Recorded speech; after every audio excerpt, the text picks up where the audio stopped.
ચાલો વિદ્યાર્થી મિત્રો, આજે આપણે પ્રકરણ 3માં ટોપિક નંબર 3.11 એમાં થોડાક થિયોરિટિકલ કોન્સેપ્ટ સમજવાના છે.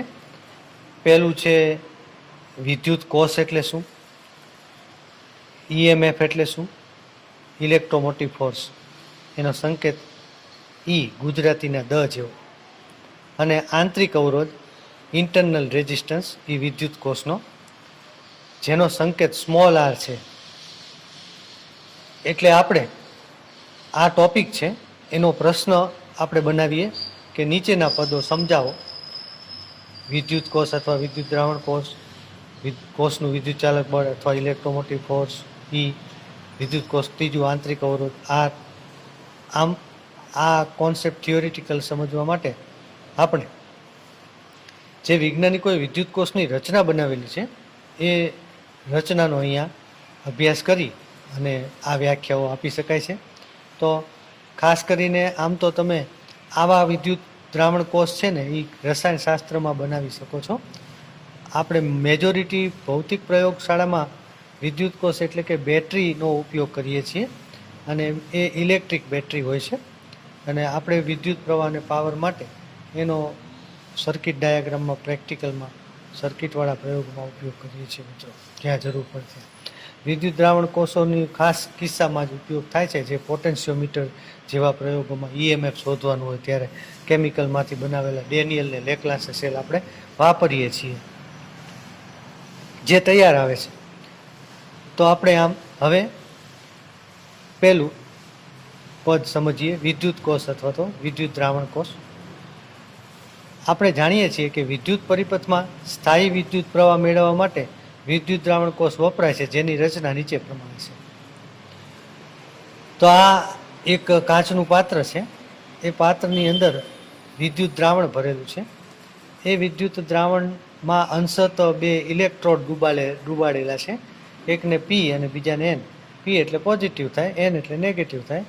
આને ઇલેક્ટ્રોડ પણ કહેવાય, વિજાગ્ર કહેવાય, ધ્રુવો પણ કહી શકીએ છીએ. આવું બને ત્યારે રાસાયણિક પ્રક્રિયા થઈ દ્રાવણમાં અને વિદ્યુત ભારો છૂટા પડે છે. એમાં ધન વિદ્યુત ભાર પી સળિયા પર જાય, ઋણ વિદ્યુત ભાર એન સળિયા ઉપર જાય. આવી પ્રક્રિયા છે. એવું નથી કે હકીકતમાં તો આ રચનાની અંદર, આ રાસાયણિક પ્રક્રિયાની અંદર ધન વિદ્યુત ભારોને પી ઉપર જ જવું એવું નથી. આ તો બે ધાતુના ઇલેક્ટ્રોડ છે. એ ધન વિદ્યુત ભાર અહીંયા જઈ શકે ને અહીંયા જઈ શકે, પણ સિદ્ધાંત એ છે કે ધન વિદ્યુત ભાર જે ધ્રુવ ઉપર જાય ને એ ધ્રુવને આપણે પી અથવા તો પોઝિટિવ ધન ધ્રુવ, ધન વિજાગ્ર ઇલેક્ટ્રોડ તરીકે લેવાનું છે. અને આ રીતે આપણે ધારીએ કે પી ઇલેક્ટ્રોડ ઉપર ધન વિદ્યુત ભાર આવ્યા, એન ઇલેક્ટ્રોડ ઉપર ઋણ વિદ્યુત ભાર આવ્યા. તો બાહ્ય પરિપથમાં જો આ કોષને અવરોધાર સાથે જોડી દઈને વિદ્યુત પ્રવાહ એ પસાર થતો હોય તો આને આ રાસાયણિક પ્રક્રિયાની જે ઘટના છે એને આપણે ફિઝિક્સની ભાષામાં સંકેતાત્મક રીતે દર્શાવવો હોય આ કોષને, તો આ રીતે દર્શાવાય, પી અને એનને, પોઝિટિવ નેગેટિવ. અને આમાંથી વિદ્યુત પ્રવાહ આઈ પસાર થતો હોય મિત્રો, તો આઈનો સંકેત આપણે અહીંયા આઈ તરીકે લખી શકીએ, આઈ. તો આમ આપણે આ રચનાને સંજ્ઞાત્મક રીતે ભૌતિક શાસ્ત્રમાં આમ દોરી શકીએ. હવે આપણે થોડીક એની સમજૂતી વાંચીએ અને સમજીએ. વિદ્યુત દ્રાવણ કોષની રચનામાં કાચના પાત્રમાં વિદ્યુત દ્રાવણ ભરી તેમાં યોગ્ય બે ઇલેક્ટ્રોડ એટલે કે વિજાગ્રોને અંશતઃ ડૂબાડવામાં આવે છે, અને તેમની સાથે બાહ્ય પરિપથમાં યોગ્ય અવરોધ આર જોડીને પરિપથ પૂર્ણ કરવામાં આવે છે. પ્રક્રિયા દરમિયાન ધન વિદ્યુત ભારો ગમે તે એક વિજાગ્ર પર, દાખલા તરીકે અહીંયા પી પર, અને ઋણ વિદ્યુત ભારો બીજા વિજાગ્ર દાખલા તરીકે એન પર જમા થાય છે. આમ છતાં બંને વિજાગ્રો વચ્ચે વિદ્યુત સ્થિતિમાનનો તફાવત ઉદ્ભવે છે, પોટેન્શિયલ ડિફરન્સ, જે નીચેના સૂત્ર વડે આપવામાં આવે છે. E is equal to V plus V minus is greater than 0. એક કરતાં એનું મૂલ્ય મિત્રો વધારે જોઈએ છે.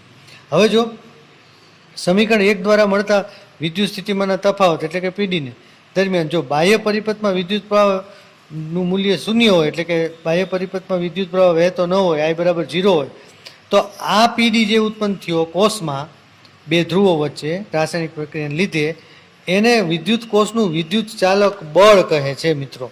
ને આ પીડીને વિદ્યુત કોષનું વિદ્યુત ચાલક બળ કહે છે, અથવા ઇલેક્ટ્રોમોટિવ ફોર્સ કહે છે. એમ આપણે કહી શકીએ.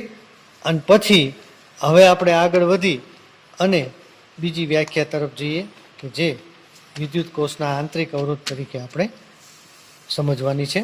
તો આમ આ રીતે આપણે જ્યારે બાહ્ય પરિપથમાંથી વિદ્યુત પ્રવાહ પસાર થતો ન હતો અને આપણે વિદ્યુત ચાલક બળની વ્યાખ્યા આપી, એટલે કે ઇલેક્ટ્રોમોટિવ ફોર્સ ની વ્યાખ્યા આપી, એવી જ રીતે હવે જો પરિપથમાંથી વિદ્યુત પ્રવાહ પસાર થાય ત્યારે રહેવાજીક રીતે, રૂઢિગત રીતે, પ્રણાલીગત રીતે જે કહીએ તે ચાલે, જો આવું બને, વિદ્યુત પ્રવાહ પસાર થઈ જાય એટલે કે કરવામાં આવે છે, ત્યારે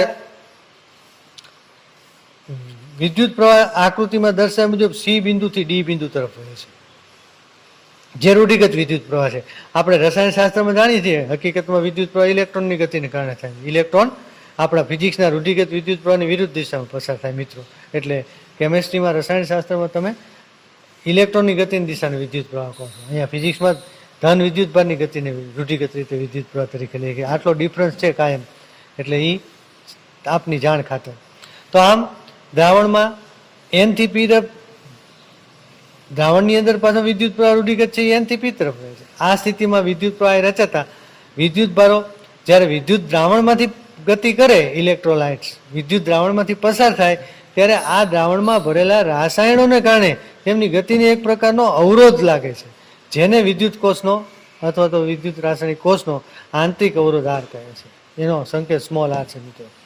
વળી જો આર અનંત હોય, એટલે કે બાહ્ય પરિપથમાં અવરોધ ન હોય, એનું મૂલ્ય તમે અનંત લ્યો, તો બાહ્ય પરિપથમાં વિદ્યુત પ્રવાહ શૂન્ય મળે. બાહ્ય પરિપથમાંથી વિદ્યુત પ્રવાહ પસાર થાય નહીં. આ સ્થિતિમાં કોષના બે ધ્રુવો, બીજાગ્રો છેડા વચ્ચેનો જે પીડી ઉત્પન્ન થયો છે ને, એ સ્થિતિને કોષની ઓપન સર્કિટ કન્ડિશન કહે છે. ઓપન સર્કિટ કન્ડિશન એટલે શું એ સમજવું હોય તો આ વ્યાખ્યા આપણે આપવી પડે કે બાહ્ય પરિપથમાં અવરોધ જોડેલ ન હોય કે એનું મૂલ્ય અનંત હોય, એટલે કે બાહ્ય પરિપથમાં વિદ્યુત પ્રવાહ પસાર થતો ન હોય, ત્યારે વિદ્યુત કોષના બે ધ્રુવો વચ્ચેનો પીડી ઈ જેટલો જ હોય છે. આવી સ્થિતિમાં બાહ્ય પરિપથ જોડેલો હોતો નથી, એટલે આવી સ્થિતિને ઓપન સર્કિટ કન્ડિશન કહેવાય. જ્યારે કોષને બાહ્ય પરિપથમાં જોડવામાં આવે હવે, ત્યારે બાહ્ય પરિપથમાંથી વિદ્યુત પ્રવાહ પસાર થાય મિત્રો, અને વિદ્યુત ભારોને કોષના આંતરિક અવરોધને કારણે ગતિ કરવામાં થોડી ઘણી વિદ્યુત ઉર્જા જૂલના નિયમ પ્રમાણે ખર્ચાઈ જાય છે.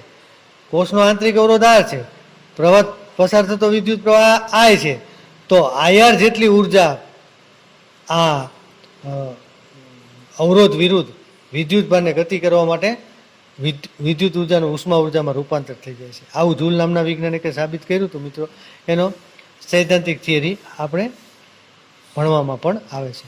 આમ છતાં કોષનું પીડી ઘટે છે, એટલે વિદ્યુત ચાલક બળ ઘટે, એટલે હવે ઈ નથી રહેતું, ઈ માઇનસ આઈઆર જેટલું થઈ જાય છે, એને વી કહેવામાં આવે છે.